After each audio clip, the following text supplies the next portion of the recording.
Hey kids, who wants to see a fanfic based on Rockadoodle? No. Who wants to see a fanfic with Pinkie in it? Yay. Who wants to see a fanfic where Pinkie Pie messes up Rockadoodle? Yeah! Pinkie Pie screws up Rockadoodle by a sense of humor. Enjoy. It was a dark and stormy night, for all intents and purposes.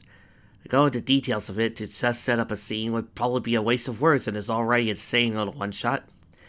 Anyone can imagine a fairly large thunderstorm in Ponyville.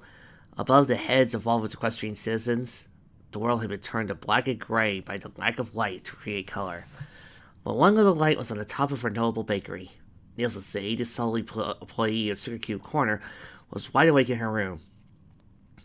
No, not that one. Not that one either. Still not it. No. Pinkie Pie, the adorably insane pink mayor of Ponyville, was rummaging through her giant crate of books. To more accurately describe what she was doing would be to say, Pinkie Pie's top half was swimming in a giant pool of books, while her brightly colored bottom was pointing up to the ceiling. With a suspicious snort, she shot up from the book crate and rubbed her chin. It feels like someone is narrating about my flank in a mildly creepy way. She shrugged it off. Oh well, that's nothing compared to the problem I have on my host right now. Gummy, her probably illegally owned pet alligator, blinked slowly in response. The pink pony shot an unamused look down. I literally just talked about this a few seconds ago. How can you not know what I'm talking about? Gummy made a strange sound, a cross between a gentle violin and a vulture hacking up a fur ball. The book, you silly goose! The one I borrowed for Twilight. It was about roosters or something. It's the perfect thing to read tonight. And in the process of rubbing her aching head, she felt something rectangular in her poofy hair. Pinkie pulled out the last thing she expected to see tucked away in her rosy locks. Oh! This is where I put the book! Like a gorilla choking on golf balls, Gummy chirped at her. Pinkie stuck her tongue out childishly. You're probably the one who put it in there, you big noodle! She held the book for him to see the cover, literally grinning from ear to ear. Check it out! Rockadoodle! I said that this book would be perfect for me, so it must be really good.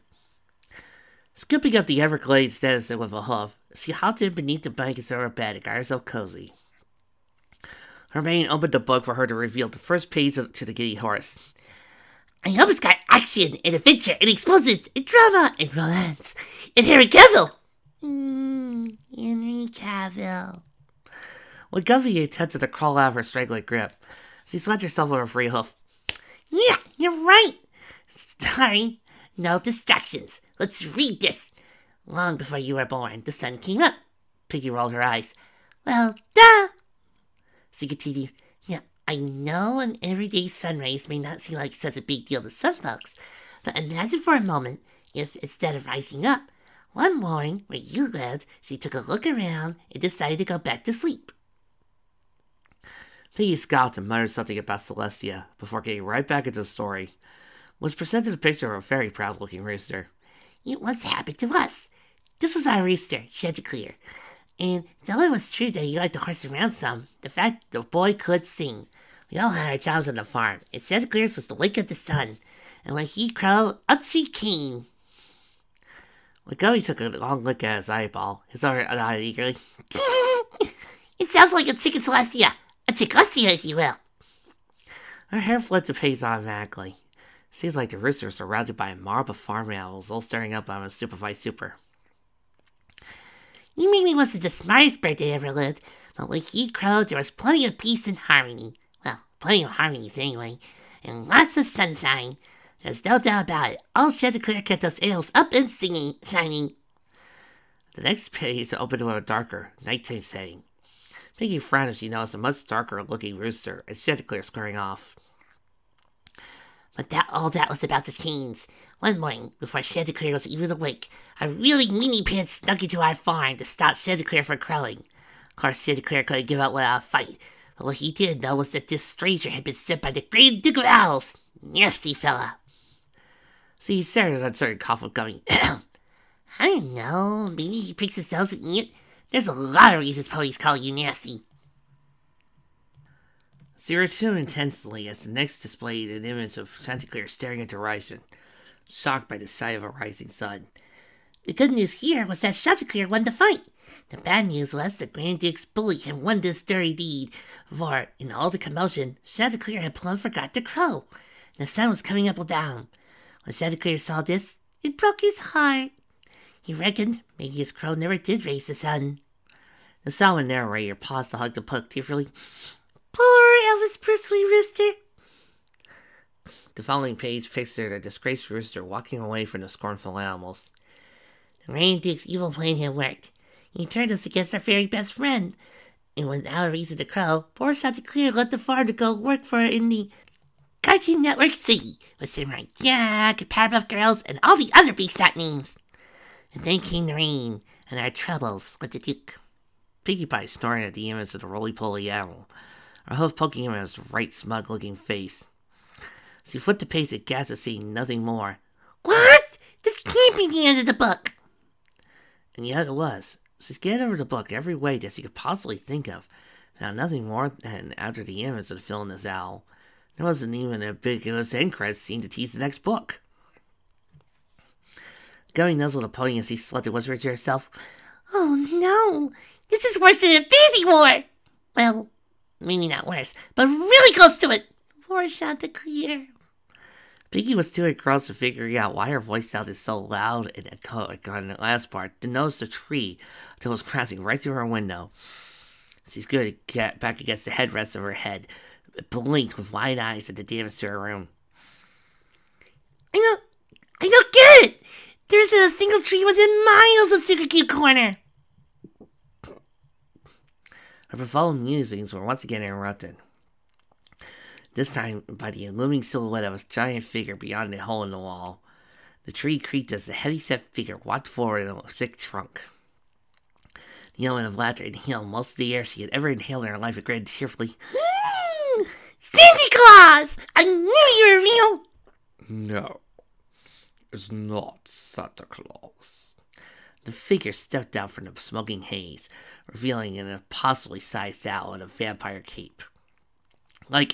The dude must have been about a pony taller than Discord, and maybe 50 ponies rounder than him too.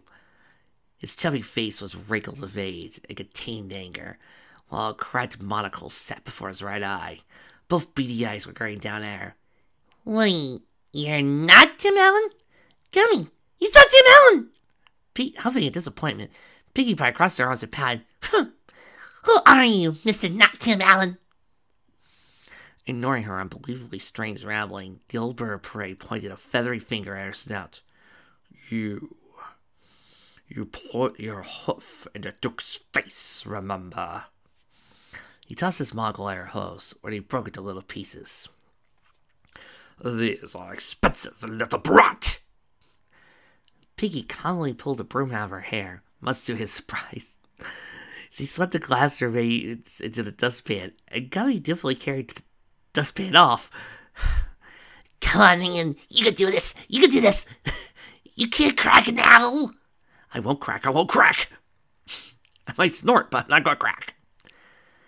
Well, think let's bring out to me. Maybe you sold it for a treadmill or something? The owl gave an offended snort. What? A treadmill? Yeah, I mean, it's the dumbbells. Scratch that. A cheddar bar would...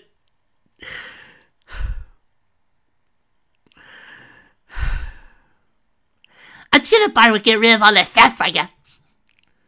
Insolent, trash-talking ding! I am not fat, you utterly miserable equine. I am big-boned. Why, back in my day, I could lift a quarter-ton with no hay! He shooed her away as she poked his stomach. Stop that. Stop that, I say! Your belly's full of junk! The pony giggled like a little girl and poked her own furry midriff. It's okay. Jelly is young and comes in all these wonderful flavors. There's banana, orange, strawberry, kiwi, apple, watermelon, pizza, taco, Alfredo, and jalapeno, red velvet jello. The Duke gagged a little, turning a little more green with each passing flavor. Hi, Trixie over here. What's the problem with jalapeno red velvet jello? That flavor is delicious. You keep out of this, Trix. That sounds ridiculously, preposterously, horrifically disgusting. Well, I think you're ridiculously, preposterously, horrifically, stupendously mean. And all because of a broken magnifying glass. Humph. Have you ever heard of a pawn shop? It's a monocle, you. The mammoth-bellied owl breathed to calm himself, drawing his cape around him to arouse a dramatic flare. My monocle is not why I'm going to eat you, my little pony. Pinkie shrank back, staring with wide arms of blue. Oh, did I say that too soon? I'm sorry. I've gone in for spoiled the surprise. Always doing that.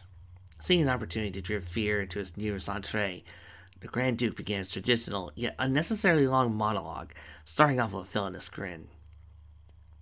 You see, we creatures of the night have worked very hard to make absolutely sure that that bird does not return.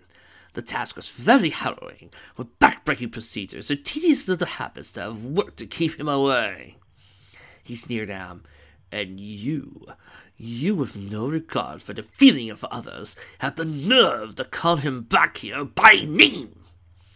Aww, I'm sorry I hurt your feelings, Mr. Fat Owl.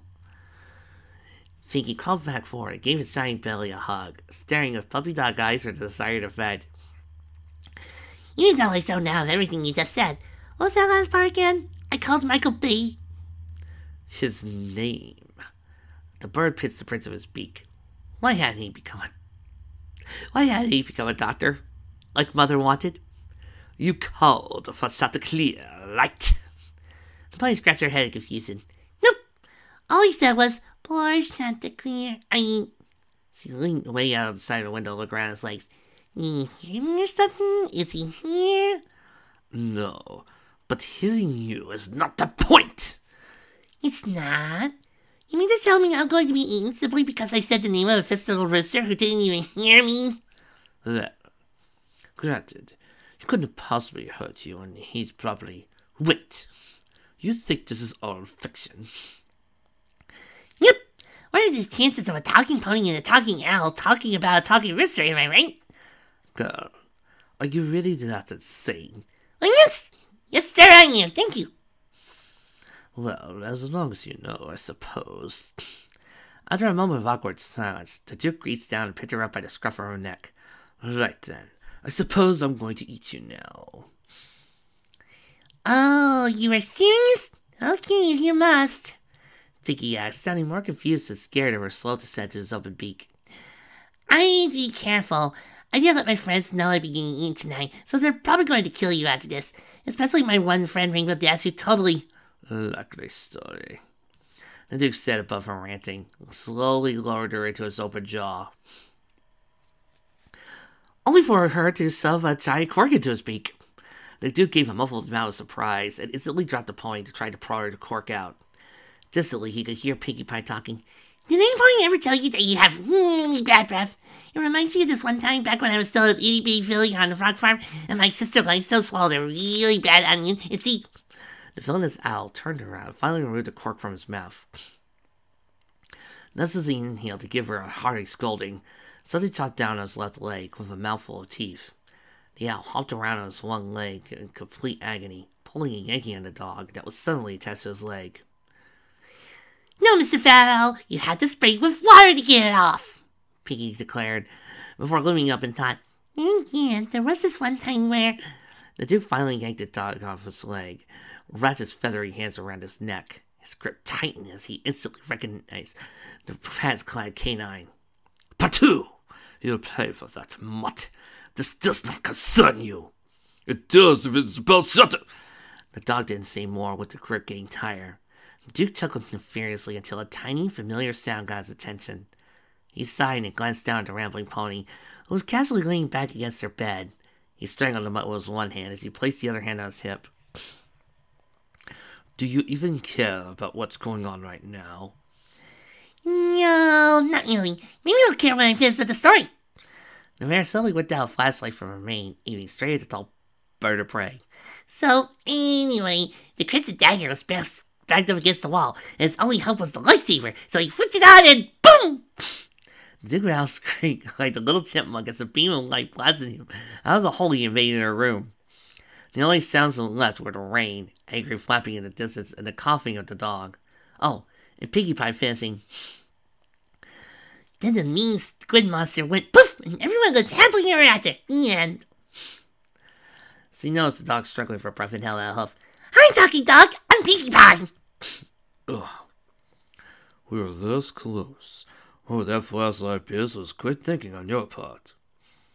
Patu sighed tiredly and leaned back. He's gone. But he'll be back. Won't be alone, the coward. I would have whooped him if I had my shoes tied. But you know something? Tying shoes is harder than dry dog food. Pinkie took a look at his old worn footwear and easily rushed to her closet.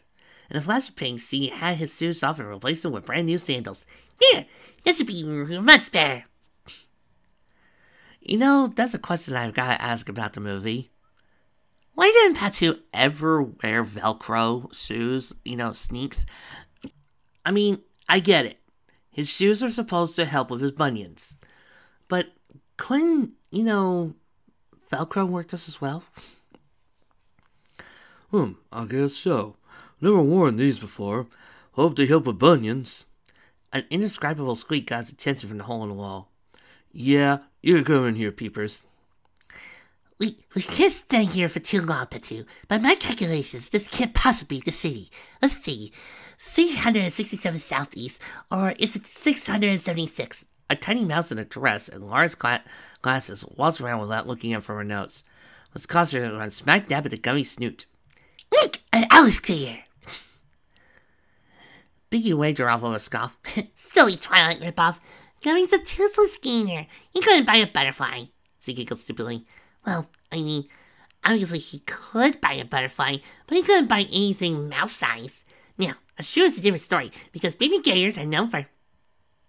Wow. Are we close? Are we near a city? The equestrian horse guessed in surprise when a large bundle of farm mail suddenly poured into her severely damaged room, with a zany-looking magpie leading the charge. Us magpies are made for the city. Come on, hurry up, peepers. Dare ya? Not gonna do it. Come on. You've never have done a Mandark voice. And when is the next time we're ever going to do a voice by Eddie Gleason? Yes, soon I will defeat Dexter.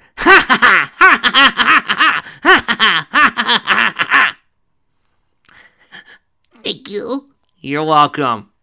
That's your one, people. I'm not doing it again. Peepers fixed him with an unhappy stare. We are not looking for the city. We are looking for Santa Clara. The party pony bounced to the tree, looking down at its length. Trees don't normally appear where they don't normally live, so this had to be the work of magic. So glanced over the animals with deep thought. Well, he's innocent, isn't he?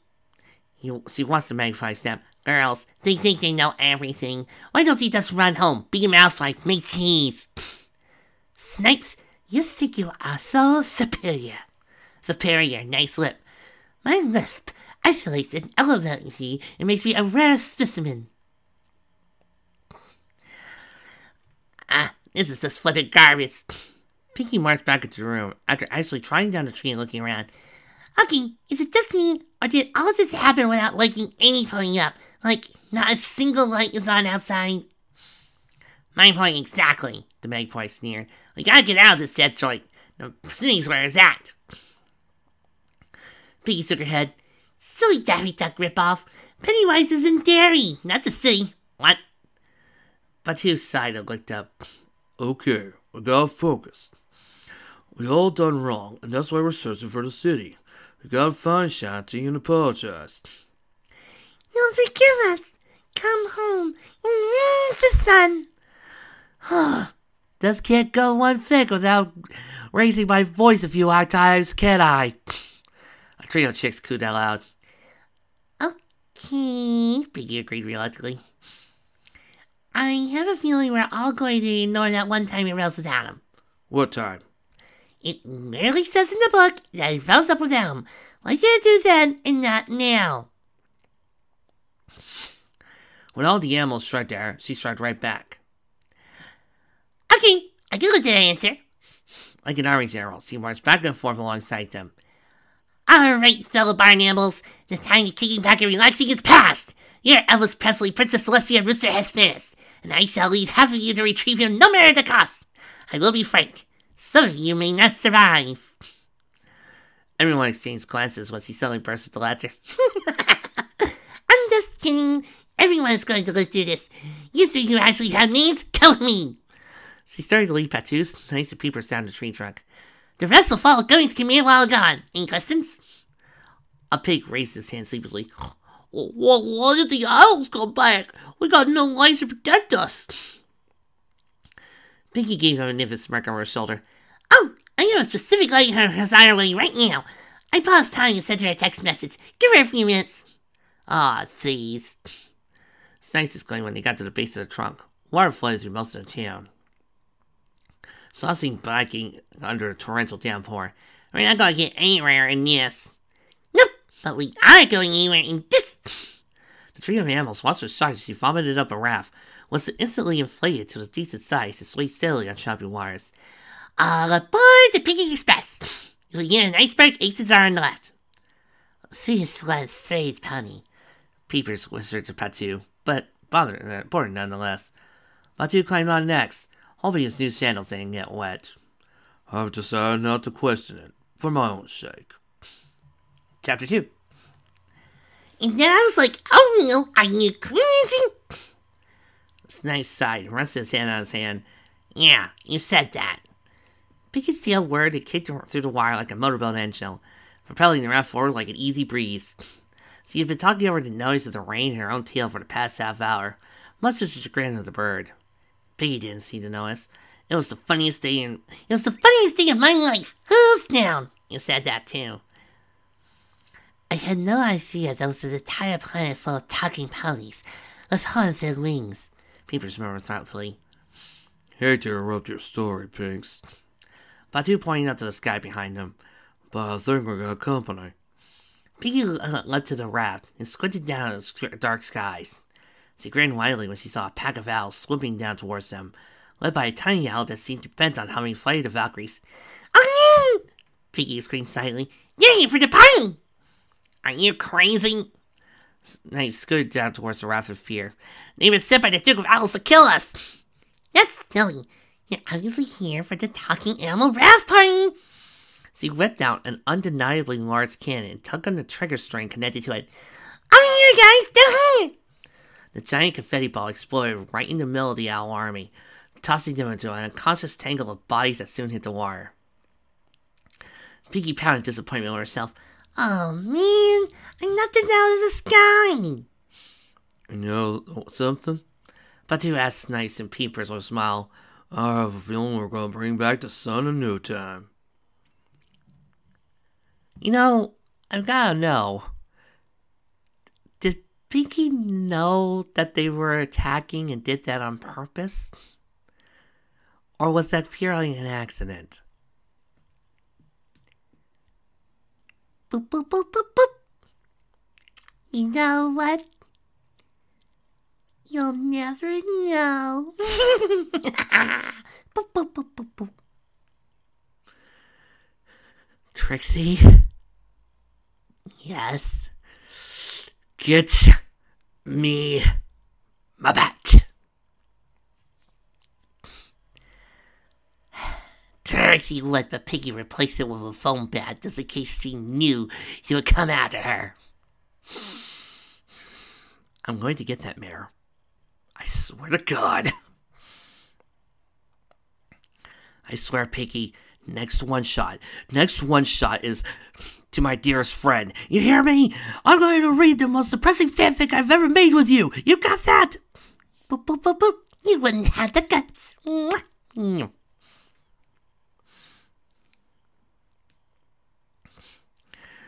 Twilight wasn't quite sure what she expected any of this. Pinkie had told her, in great detail, what to expect when she came forward to protect the animals she mentioned. She found most of the talking farm animals and the giant owl to be far-fetched. Until now, that is. Oh, you're right. You know the light she was talking about? I asked skeptically. Yep. Or at least Twilight Sparkle, Princess of Friendship at your service. The mayor walked to the foot of Pinkie's pious bed, levitating going onto the one part. I understand you're having trouble with vowels? One in particular? Yeah, The pig spoke up. the Grand Duke and his gang are going to come back and eat us. The skeptical hand poked Twilight. And you don't look like you're packing any flashlights, honey. Arr! Twilight patted the hen's hand with a good-natured smile. All nonsense. You don't need flashlights when you have the power of friendship on your side. What did you say? The power of friendship. I'm going to use the magic of love, sportsmanship, and fluffy hugs to keep you guys from getting harmed. She's crazier than the other boy, the goat whispered. Oh, we are so dead. The pig sighed. Correct. The voice agreed. I can't believe I'm using up my cool Christopher Plummer voice on this Vic. I didn't even know I had a cool Christopher Plummer voice. All eyes turned in a massive hole in the wall, and a squad of owls had slowly walked their way inside the room. The Grand Duke chuckled as he scanned the room full of delicious animals to devour. Not one sight of that horrible pink nuisance in the room. Yes, this would be a great feast to remember. He turned to his cohorts and gave a sleepy gesture to the animals. Take your pick, gentlemen. Take your pick. But do leave the pinks to me. I just love a good pork supper, don't you? Whoa, I thought Pinkie was just being rude. A feminine voice stopped them all in their tracks. You really are a fat owl. What? The Duke shot his piercing gaze down at the purple unicorn with wings, who waved him politely. Just who are you? The pony grinned wider. I'm Twilight Sparkle, Princess of Friendship. I must say I've never met a Duke before. The old owl blinked once, then thrice. I'm sorry. Do speak up. What was your title? The Princess of Friendship. Some of the owls chuckled to themselves at such a ridiculous moniker, while the rest gagged loudly at the sweetness of her tone. The Duke rolled his eyes at Twilight, crossing his arms. My dear, there is simply no such thing as a princess of friendship. Not until a couple of seasons ago. Twilight sat down and began to explain. You see, in our society, being a princess is determined by having all three traits of ponies. I have an earth pony body, a unicorn's horn, and the wings of a Pegasus. So that makes me a princess. The Duke exchanged skeptical glances with his posse. Of friendship. That sounds preposterous. It'd make more sense to be called Twilight Sparkle, the Princess of Arendelle or something. Twilight shook her head. First of all, Arendelle already has a princess. 2. The name would be kind of long. How would you like to be called the Grand Duke of Owls who lives in a random tree with a bunch of other owls next to some farm in the middle of nowhere with no humans occupying it, singing random songs while playing an organ? The skeletal hen wrinkled her beak. Is he actually having a conversation right now? Maybe. The pig shrugged. I want up for checkers. The Duke opened his beak to retort to Twilight, but then shut it. He shook his head and growled. Oh, enough of this foolishness. Prepare to be devoured alongside them. Princess of Friendship. Twilight flew up to his height, putting on a very intimidating smirk. You know, I could have you jailed for threatening royalty, but I'm actually feeling playful today. She gestured to the farm animals. Go ahead, get them. The animals stopped in the middle of their game and stared at Twilight. What? The owls blinked at her. What? The Duke sneered. What? Well, come on, grab them. Twilight basically crossed her arms. I know you don't have all night. The Duke of Owls cocked off her lead and gestured to the animals. The whimpering creatures whimpered louder as the birds of prey surrounded them on Pinkie's bed, lots of open towels. The owls blinked in confusion, tried again, and then again, and again, but their claws pressed right through their bodies harmlessly. The farm owls seemed all the more worried. Where it goes? They chanted nervously. Not quite. Twilight flapped her wings proudly. I cast an intangibility spell on you guys the moment I arrived. Unless they could kill me, you guys are literally untouchable. Okay, so let me get this straight. The more serious, dramatic, actiony fic. It doesn't give Twilight that much in the way of spells. But this comedy fic that is a total parody of a movie is actually smart enough to give Twilight other spells? What a shock. The Duke shoved his owls and pointed at her. Well, what are you waiting for? A Grammy Award? Get her! Wring her little neck! The squad of owls charged forward to attack Twilight. They were then blasted out of the room by a strong beam of purple magic. The princess winced when she saw the giant hole it made. Yikes! I hope Pinkie won't be mad about the wall. The Duke puffed out his chest in defiance. Ah, so you think you are a master of ancient magics? Twilight tilted her head. I never said that. Like, ever. Well, I must warn you, I was well trained in the mystic art of cosmic breath. Prepare for your doom. The owl inhaled a large amount of air, then exhaled a great fog of magic at the pony. The mayor caused her to vacuum cleaner and sucked up all the fog before it could ever reach her. The Duke gaped in horror as he grinned and shot it all back at him in a single beam of energy. Needless to say, there was another large hole in the room. Ha! Guess he didn't know I was well trained in the mystic arts of the cosmic vacuum cleaner!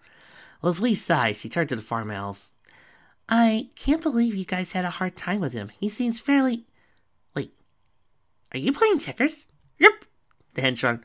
Want to play against the winner? Definitely. Twilight grinned. Alright, now we gotta find Shanta. Found him! Of course you did. Pinkie was pointing towards a large theater-like building, one that sported the image of a large rooster, pompadour and all. The pony then pointed to the words beneath it, outlined by flashy neon. Looks like he goes by the king now. She scratched her head. Wonder how he managed to avoid lawsuits. And I'm not the only one who doesn't understand her, right? Sighed said entirely. About 2 minutes forward, leading his group into the doors of the building. Come on, gang. He's just beyond those doors.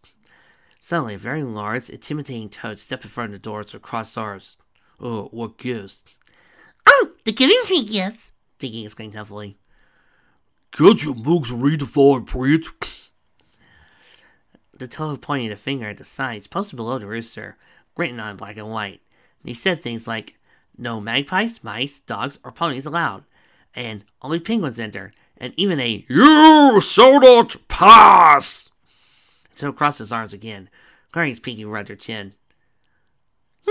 That's awfully specific. Peepers kicked a pebble. Guess we'll have to spend half an hour making penguin disguises. I'm afraid, sir. I'm afraid it's absolutely imperative we get inside this building, Pinkie Pie said and simply nodded.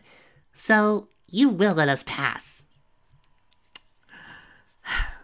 Okay, I see where this joke is going. I gotta get ready for it. Oh, no, I ain't. Yes, you are. No, I ain't. Yes, you are. No, I ain't. Yes, you are. No, I ain't. Yes, you are. No, I ain't. No, you aren't. Yes, I... Oh, no, you don't. The toad laughed again. This just seemed way too many Bugs Bunny tunes to fall for that one.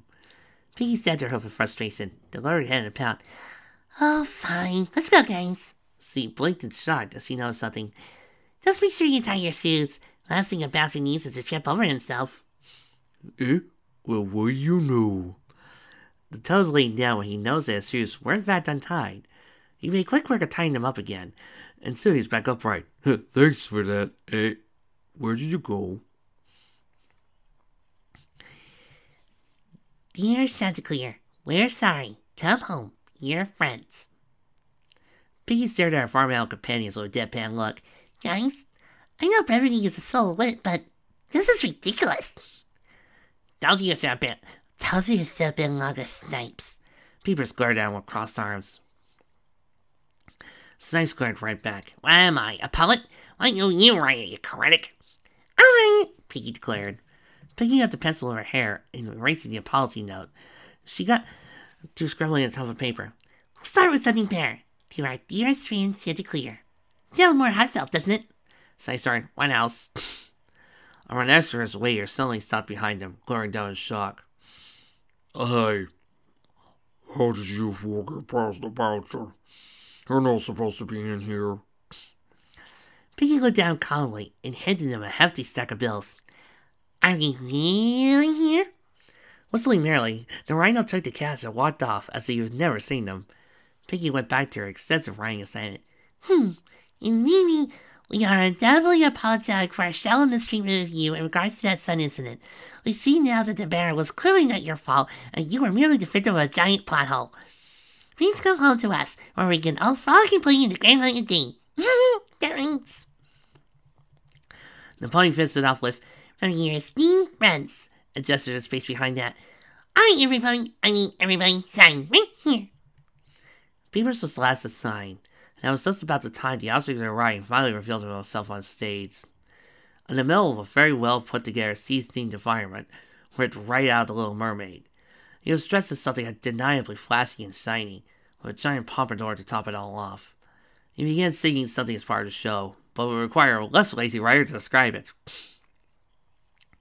Peepers flashed and shrugged. Now, how do you successfully get it to him? Dirty old. A squad bounced their toes, raced towards them with menacing flares. What's good? After blasting them through the roof of her party cannon, Pinkie grinned Pinkie grinned wider. I got it! Vaulted into a paper airplane and started onto the stage. Snipes. Aye, Captain. He instantly got busy with folding it this way and that, up and down until he decided to decide his shape. Then Magpie raised it in aiming position, then shot his arm quick as a flash. The paper airplane sailed through the air above the spectators, made several loops and finally began to descend on stage. As if Lady Luck herself was smiling at that whole stupid situation, the airplane hit Chanticleer on the side. The rooster stopped and leaned down to pick up the airplane. Mr. Cobble's team! Pinkie hoof-bumped along with them. They cheered for a moment. At least, before she spotted someone. Wait, what? Spotted who? An anthropomorphic chicken lady, to be precise. She appeared to be flung off from the stage onto the stage, and then swirled to a halt in front of Chanticleer. The perplexed rooster had no time to react before he was suddenly kissed very forcefully by the chicken lady, and thusly lost all concentration while he was on stage. The chicken lady seemed pleased with the dopey grin on his beak, probably glad that her own mission was accomplished. Pinkie growled, her teeth sounding like iron against iron. No. Just no! Just a big old pile of no! Absolutely not! The fuming pony climbed onto her party cannon in an angry huff. I did not let my room get invaded by barn animals and come all this way just to let some random chick, no pun intended, with no personality come along and screw it up. Guys, meet me on stage. But they quickly put two together. Maybe you shouldn't. And there she goes. Pinkie Pie lost herself. Suffice to say, both the stage occupants were extremely surprised to be tackled by a blur of pink, and even more surprised to be launched right out of the brick wall. Yes, their surprise was great when they saw the bricks falling all around them, but their greatest shock came from seeing the cause of the damage come from a pony whose angry expression was absolutely adorable.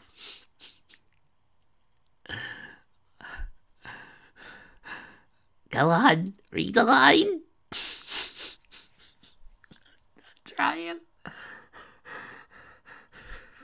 I'm trying.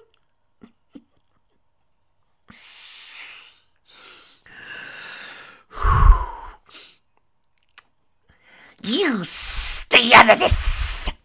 Pinkie hissed at the chicken lady, then reached out with her tail and snatched up the airplane so she could shove it in the rooster's face. You need now! With seeking hands, Chanticleer read the fine print and blinked in astonishment. The real sir? They want me to come back? Pinkie gestured behind her as the three figures appeared. Ask them yourself! Chanticleer gaped all the more. Patu? Saps? Papers? Here's us. Batu nodded solemnly and helped the rooster to his feet. And we are awfully sorry for what we did. Yeah, Snipes agreed. Positively, Peepers said. Hope you're not mad or anything. Chanticleer rubbed the back of his neck and smiled. Oh, jeez, guys. I never held any ill will against you. I thought it was the opposite. Pinkie beamed brightly, giggling to herself. This calls for a farm animal reunion party. Mildly crazy. The pony shook her head eagerly. No problem, Mr. Fat Fox Guy. Everyone engaged when they noticed that they were suddenly surrounded by a large army of bouncer toads, all wearing the most unhappy frowns. The tycoon business fox waved his cane at the pony. Hi, fat, big boned. That's like he's dead. Pinkie snickered to a hoof. Oh man, that joke is never gonna get old. What we do with them, boss? One of the toads asked.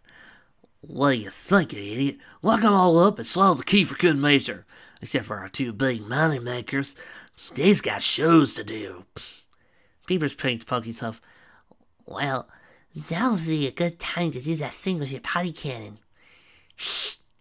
Wait for me. She stared intently at a watch on her wrist, not moving for several seconds. Suddenly, it buzzed loudly as she hopped into the air like a firework. Yes! The fox waved in confusion. Whoa! She instantly grabbed the toad's hands and began dancing with him. Then another. Should all acquaintance be forgot and never brought to mind? She grinned. Everybody now! Should all acquaintance be forgot? All the toads suddenly hopped around in a frenzy, cheering about the spontaneous New Year's Day. It was the frivolous and joyous occasion. An old lang syne. You idiots! The fox rang at the top of his lungs. Sound singing! It's the 21st of September! B-day, do you remember? The toads changed the tune. B-day, dancing in September. B-day, never was a cloudy day. Pinkie giggled as he guided her animal friends away from the chaos of bad singers and angry foxes. Soon they were around the corner of the street where they stopped for a moment. That trick works every time. Nice work, kid. Ted declared, offering. Well, how do we get out of the city in time? Pinkie got their host. Next chapter, narrator. We're sorry. We'll get back to you in a minute. Legend is laughing his ass off right now. Oh, this is why you shouldn't read comedy fics. Okay, I'm back. Next chapter. Poop. What the? How do we get back on the farm? Sykes frowned as he tried to hold on to whatever left of his sanity. Sanity? It left his fic a long time ago. This makes no sense. It really doesn't, Twilight remarked from atop of a bed full of animals, staring down at a checkers board. But by this point, I've decided not to question it. Sazakir gasped as he looked at the gray, lifeless landscape. This is the farm? How it looks horrible. Looking for you. You can fix this mess, Pinkie told him. All you gotta do now is crawl like you never have before. Sazakir walked up a great amount of air and tried his hardest. He coughed, he sputtered, and even coughed some more. But alas, no crowing was heard.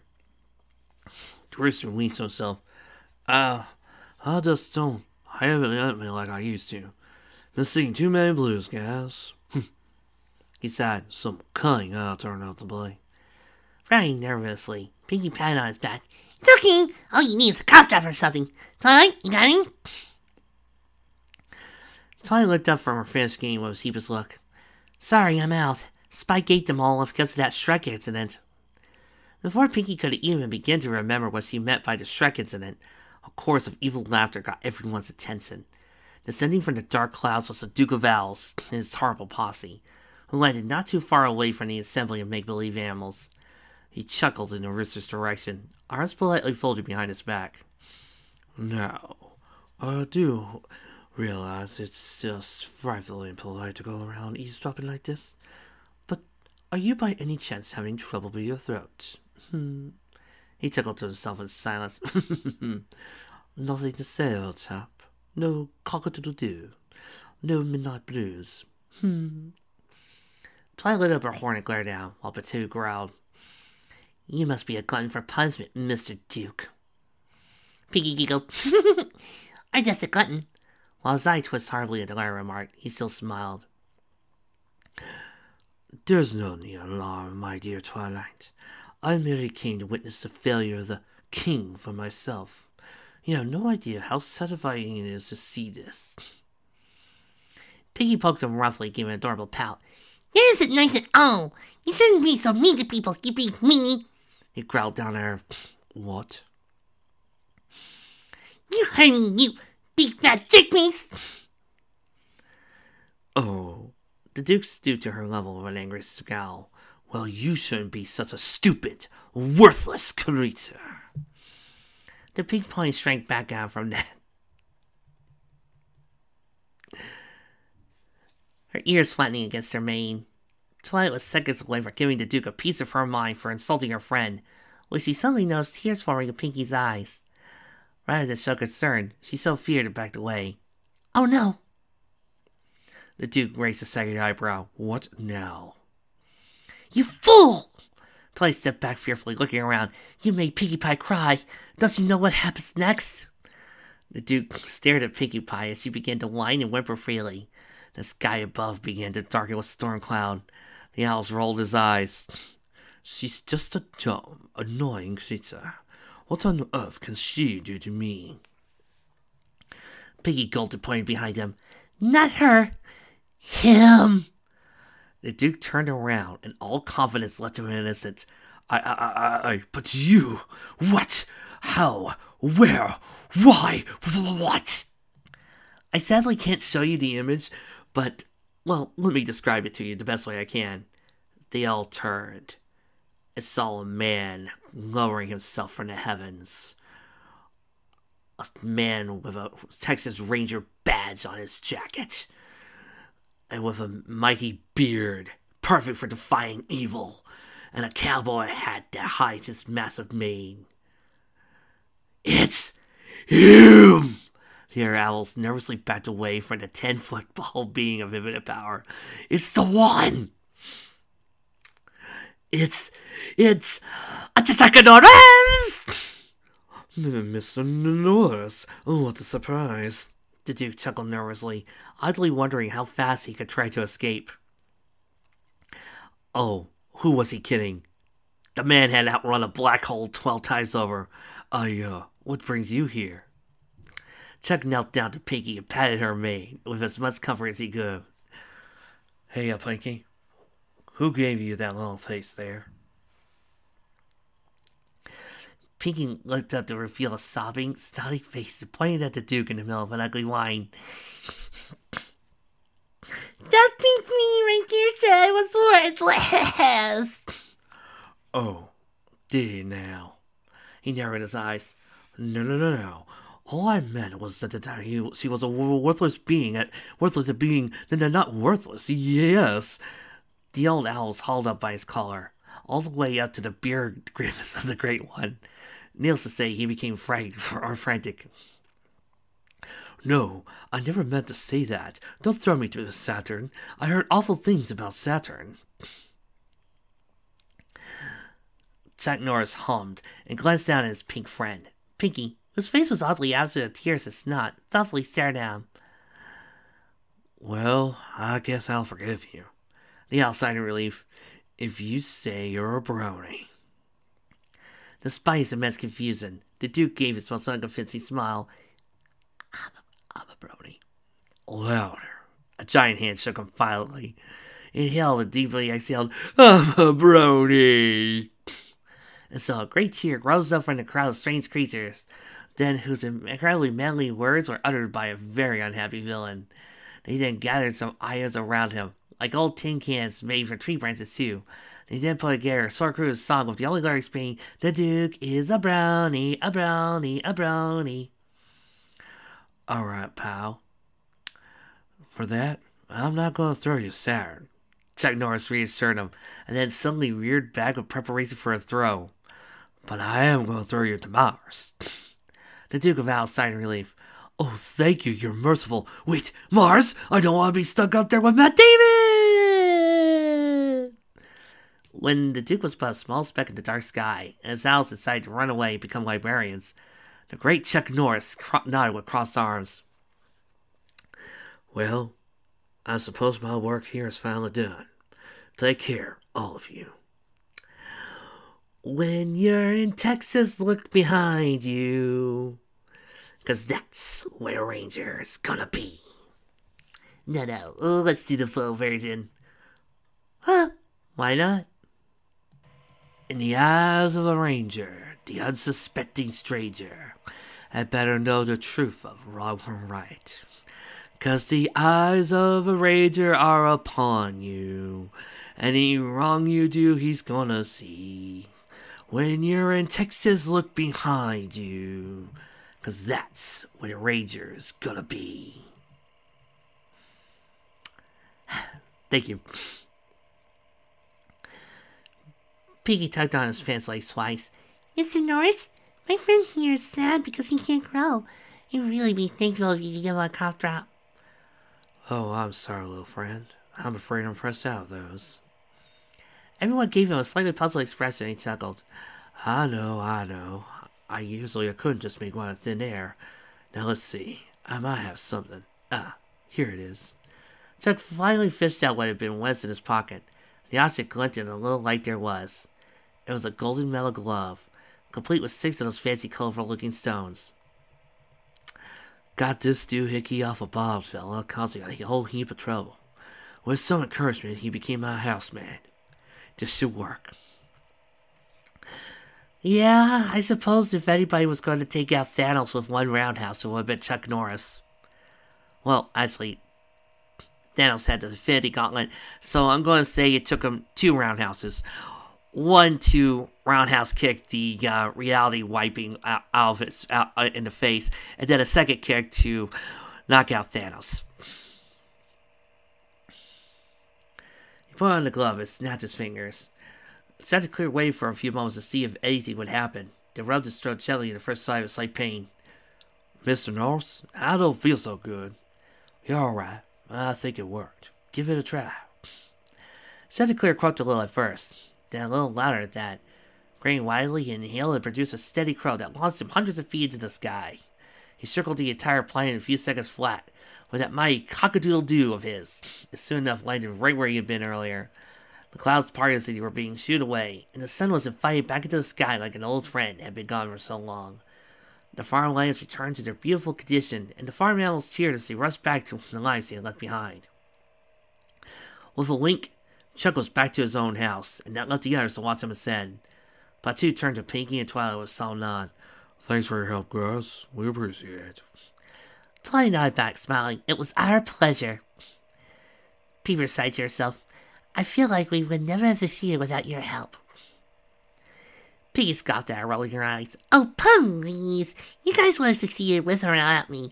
It just would have taken longer. Chanticleer chuckled at that. Yeah, I reckon so. Where you guys headed now? Home. Twilight answered, the playful nudge in her friend's direction. My friend's gonna need help rebuilding her room. Pinkie laughed. You need a redecorating, just like your movie did. They all had a good laugh at her words. Snice rubbed his aching forehead. The end. If anybody needs me, I'm going to be laughing over there. This fic was hilarious. And kind of nostalgic for me. You see, as a kid, whenever I watched a bad movie with my mom, we would take the plot of the movie and redo it. Of course, 9 times out of 10, that movie would end up being redone with, well, yeah, the Power Rangers would usually solve the problems of the movie we were doing. Usually kicking ass and taking names. And reading this, and seeing Pinkie do this, just brought me back to that. And it's just fun. You see, this is how you do Pinkie Pie right. You need to remember how to have fun with her. She's not a glutton. She isn't an idiot, and most of all, she's not a crybaby. She's a free spirit. She's a girl who, when other people are being serious, will come up with a random non sequitur just to make people laugh. She's the mayor who will make you giggle just because it seems right at the time. She's the type of mayor who sees you if you're having a dour mood and a bad mood, will give you a cupcake just because she thinks you need one. Yeah, go ahead and sometimes let her break the fourth wall, but make sure it actually has some sense to it. Like her imagining the world as Velt. No. The only time you should really let her start breaking the fourth wall is when you do a good comedy fic. But most of the time, give her a chance to be funny. Think about what makes you happy. Think about your own happy memories, and Pinkie will do that. She's the type of mare who will remember your birthday, your anniversary, and then will come up with different new parties every day for it. And that is why Pinkie is such a good character. Sometimes we all need to be a little more like Pinkie. Having fun and learning to love life and be happy and learn to just be silly. And this is why she broke Conquest. Well, next week I'll either start with the Lunaverse special or maybe another fun one-shot.